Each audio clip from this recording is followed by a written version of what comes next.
What it sounds like when the engines start from inside the...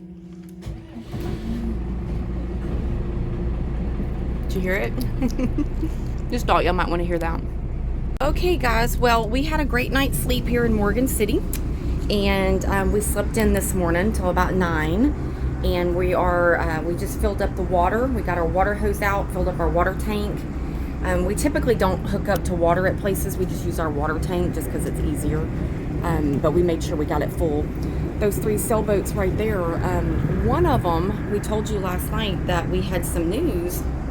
One of those sailboats, when we got here yesterday, he had just come from from Intercoastal City.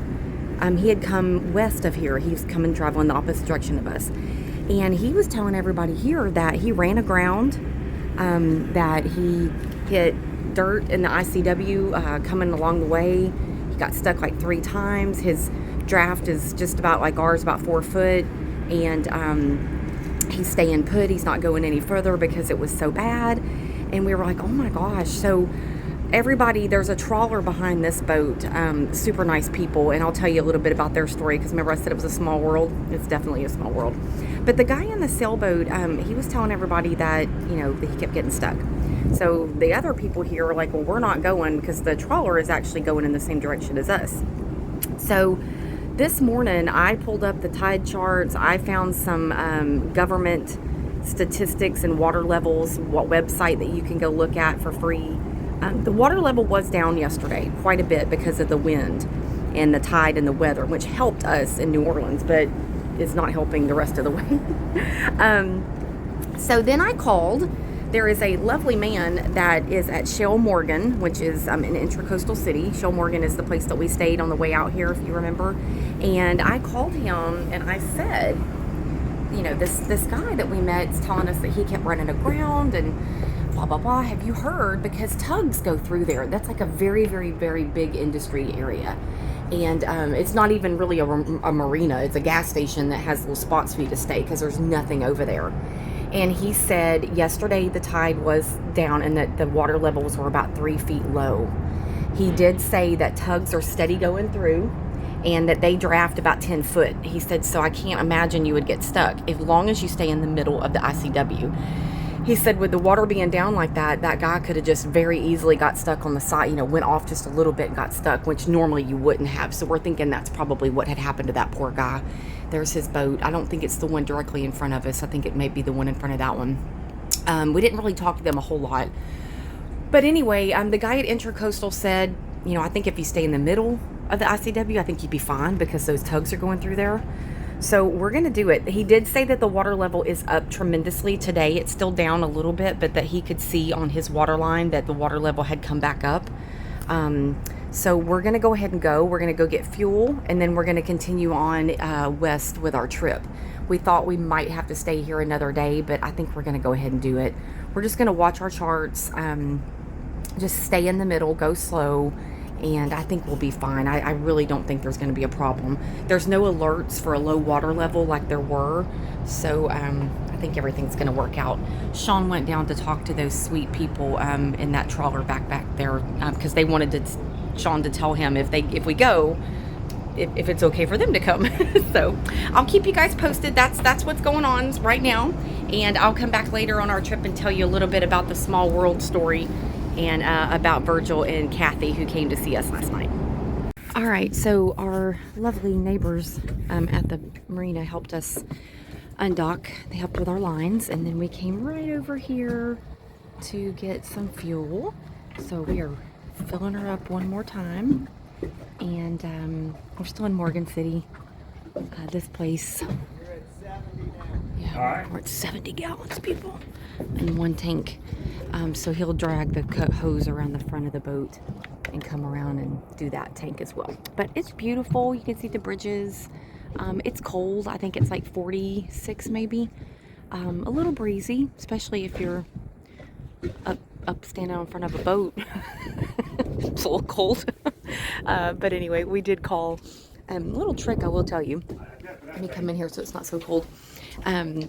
Is if you will, for all my lady friends out there, if you will call the fuel dock especially if you're not like, because at home, like in South Shore and Kemah, Clear Lake, it's probably because it's all, you know, recreational stuff going on up there. Usually their fuel docks have people that come out and tie you up, and they pump your fuel and all that kind of good stuff. So we get a little spoiled with that. But if you're out and about and you call the fuel docks ahead of time, and especially if you're a girl and you tell them that you're coming in to get fuel, you know, could somebody come out and help you tie up? They will send somebody out to help you. So very, very sweet of them to do that. But the guy came and helped us, so it worked out really, really well, because it was a little, you can see how high the wall is compared to how low our boat's sitting. So this is mostly a place where big barges and things like that come and get fuel. So all right, guys, we're heading out to Intracoastal City. I will keep you updated as we go along. Goodbye, Morgan City and Mr. Charlie. We're leaving. We got fuel. We slept. We conquered the world. And now we're off. We are off on our next adventure, our journey. Hopefully today is a nice, uneventful adventure and everything goes well. It was kind of cool that we had those little minnows in our little sea strainers. I got them out. They didn't stink yet, so that was all good. But yeah, everything's looking good. It's a beautiful day. It's gonna be chilly. The sun, though, is keeping it nice and warm. That's the good thing about having the fully enclosed isinglass, is it literally makes this like a sunroom. So it's gonna get smoking hot up in here. So we'll be in shorts and t-shirts later. But good day for traveling, I do believe. Okay, guys, so I looked up that boat that I saw yesterday in the wee hours of the morning, and it was called American Countenance. Okay, so here's the deal. I looked it up. It is a cruise line that goes up and down the Mississippi River. Supposedly #1 cruise line. And what I wanted to tell you that I thought was like, holy smokes, is how much money it costs. So, because everybody, when we got ready to go on this trip, like, oh my God, you're going to spend so much money in fuel. That's going to be so much money. I'm thinking, but yeah, but it's a good vacation, and that's our vacation for the year. But that cruise ship, okay, so the one we saw, it only has 123 staterooms, has like 98 staff, and 3 levels. And so it leaves on November the 6th. So we saw it at port. It was probably, you know, getting cleaned and getting all refreshed and ready to go on the next one run, because it doesn't leave until the 6th of November. And a stateroom with a balcony, like, you know, around, because most of them are around the edges. They have some in the middle, but those are kind of sold out. But it's the ones that are inside the boat with no like balcony were like $4,000 a piece. And of course, you're not going to go alone, so you're looking at $8 grand for you and your person to go. And then if you want a balcony room on the outside, it's like $6,000 to $7,000 a piece. And I was like, oh my God. And it's for 9 days. 9 days. We were gone a month. And I got my own balcony. Of course, I have to cook my own food, but right? But yeah, I was just like, wow. But it included breakfast, lunch, and dinner, of course. And it was an open bar. Sean, I need an open bar. It was You've got one downstairs. It was an open bar, so all your drinks are included. But it also said that it included your excursions. So when you get someplace, they have motor coaches, they offer bicycles, hiking sticks. They have all the different places that it stops. But it ends up in Memphis. So it goes from New Orleans all the way up to Memphis, Tennessee. And it leaves you there. So you have to have transportation to fly back home or however you got there. But anyway, I just thought that was kind of cool. So American Countenance. So Sean, we might have to do that one day. Let's do it. I think our best bet would just be to follow them and tie up where they go and ask them for our bicycles and our walking sticks and just fit right in. And we'll just show up every day and be like, hey, they have lively entertainment. I can be their entertainment. But anyway, all right, we know what that boat is. All right, guys, do you guys see? Let me see. Can you see him? He's a bald eagle right there on the bank. Check him out. I told Sean, I go, I swear that's an eagle. He's like, it is. Look at him. I thought I saw one flying earlier. I bet I did. Yeah, we have. Wow. And we're in the ICW on the west side of Morgan City, Sean? yeah. Wow, look at that. Proud to be an American. That's awesome. Just hanging out on the banks. But you can see now that I've got this video going, look at the banks, how low the water is. What do do you say, 2 feet, Sean? Yeah. 2 feet down on both sides. The water is very low, like we suspected from that man who told us. But we are pushing on through. We're not very far, but we've got a barge in front of us, and we've got about 20 feet of water right here in the middle, so we're just going slow, following him. See if I can zoom in. But three more bald eagles out there hanging out on what used to be water. You see all the land because the water's down so low. I cannot believe that. Look how dried up everything is. That is just crazy.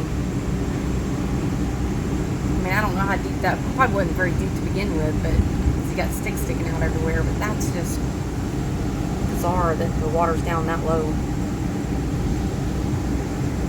So you can see that little John boat right there with that man in it. They are taking people from land over to that barge, and that tugboat. They're doing a crew change out, he said. Yeah, a crew change out. He came on the radio. We saw him pulling over, and Sean said, "Uh-oh, what's going on here?" And he came on the radio, and he said, I think his name was Luann or something like that. He's like, to the pleasure boat. And I'm like, excuse me, we're a yacht. Remember, we got yacht status with the other crew boats. But he said, we're changing shifts. If you could go easy, give me they said slow bell, Sean? Yeah, slow bell. And I said, what's a slow bell? Sean said he wants me to make sure I go slow so we don't rock the boat. So yeah, I thought that was kind of cool. We got to see a shift change. Yeah, we were curious too about the shift change. Do they work 2 weeks on, or they work a month on, or yeah, anybody know how that works? Let us know. Yeah. Just so y'all know, we've been cruising pretty good depth. I mean, we've had anywhere between 10 and 15 feet, Sean. Yes. Yeah, 10 and 15 feet this whole ride. It's been nice. It's still pretty chilly outside, I think, but with the sun, oh my gosh, I have shorts on. And it is so smoking hot up in here. But as soon as you walk downstairs and you feel that cold breeze from that air, you're like, okay, it is still cold outside. Yeah. So, Sean, how much longer do we have until we get to Intracoastal? We should be there about 5 o'clock, about 3 hours. 3 hours. A 3-hour tour. I think we have almost 30 miles to go. Okay. Been uneventful. We've been happy. All right. I guess we're doing it. I told Sean earlier, I know how he's gonna react when I say this. I told Sean earlier, man, we're going to Intracoastal and there's nothing there, and I don't have but like 2 drinks left. See, I knew that's what he was gonna do. That's the look, guys. If y'all ever see him give me that look, I know what that look means. Water being so shallow today, we're passing barges. I could reach out and touch that barge. Yeah. We're not getting too far off course. We're at 10 foot where we're at, and we don't want to go too far over there. So we're like super close, but that's what you got to do. This is a huge load this guy has. Not only is it long, but it's like wide. He could barely. It is tall. It's really tall. His tug could almost not even see over it. Super nice guy. Lucy May was the name of that one. He was sweet. He waved at me through the window all crazy and then blew his horn at us. He was real nice. He wasn't being mean. He was being fun. Awesome. Yeah, he's got 2 side by side, so he's got doubles. All right, we're making time, guys. We're doing really good. So look how beautiful it is. And no, I cannot open the isinglass. It's cold. And if I open it, it takes forever. It's beautiful out here today. You probably can't see off in the distance, but there is a fire. And we've been hearing a lot about the brush fires, the swamp fires, they call them, out here in Louisiana. There's fire warnings, things like that. I guess because it's just been so dry here. But we see one off in the distance. And if you watch our videos from when we left Intracoastal, actually Sabine, and went to Intracoastal a couple weeks ago, we actually saw a fire, and I have video. I don't know if I got it on here, but definitely put it on my Snapchat of all the fire that you could see off in the distance. We've watched it forever, it seemed like. But really a good day of traveling. We're just kind of hanging out. It's beautiful, nice open stretch. We've seen a lot of barges, a lot of towboats. Everybody's been, of course, very friendly and cordial. We've passed several going and coming. The water depths have been good, like we talked about earlier. We were a little worried about that, but we're going to let our newfound friends, and I don't think I've told y'all about them yet. I told y'all we had a small world incident, and so when Sean gets back up here and he starts driving, because yes, no one is driving the boat, I will have him share how small of a world it is with Keith and Sandy. I'm risking it all for y'all. Can you see the fire? Look at that. Big time smoke. You can hear that wind, I know. Coming back in. So as you can see, the water is so shallow, those crab traps that we've been seeing are above the water. So we've been seeing crab trap little, I guess you'd call them, I don't know, little markers sticking up out of the water, those little balls that you see floating. And then now you can see all the crab traps above the water. Isn't that crazy? That's how shallow it is right now. Told Sean we had to go over there and see if there's any crabs in there. I don't eat crabs, so I will leave them alone. Plus, I wouldn't be stealing nobody's crabs. That's not fair. All right. Oh, funny story. We just passed 2 boats, like a pontoon boat and a fast fishing boat. And they were loaded down with furniture. They were moving. I told Sean, where are they going? But about maybe 5 minutes before we saw them, we passed like just a little off canal of nothing that had a bunch of fishing houses, look like little fishing houses up on stilts. So I think they were moving some furniture to a fishing house. Look, is that a jet ski? Looks like a jet ski. This looks like a jet ski. We're out in the middle of nowhere. I know, we're out in the middle of nowhere in the ICW going, I don't know. Watch, I'm going to stay videoing because I swear that's a jet ski. He's probably helping those people move. Probably has a couch on there. He probably he's got all the dishes. That is too funny. Look, there's a jet ski. Seriously. Like, when is that not happening? When do you never see a jet ski out in the middle of the ICW? Look at that. Oh, and there's like a ton of people on it. I'm waving. Oh, they're waving to me too. Look. They're all bundled up with their waders on. Yeah, I think they're all going to that fishing camp area. That's too funny. Alright guys, well that's a wrap. We are finishing up our trip to Shell Morgan. We made it here. We are at Shell Morgan Marina. It is a marina. I know my window is super, super dirty. There are some work boats just parked here, and that's it. It's a very, very small place. I will, well, I'm not going to go outside because Sean's already locked the door. He's in the shower, so I'm not going to try to do that. But beautiful sunset. We had dinner. We're going to get up super early in the morning, and we have got to go travel 140 miles, guys. 140 miles we've got to travel to get all the way to Sabine Port Authority in Texas. So we will be entering into Texas tomorrow. Super excited about that. So it's going to be a very long day. I think we have to get up really early, and you guys know how I feel about that. So I'm gotta go because I gotta go get my sleep. So we will see you guys tomorrow. Thank you so much for watching. Y'all have a great November 1st evening.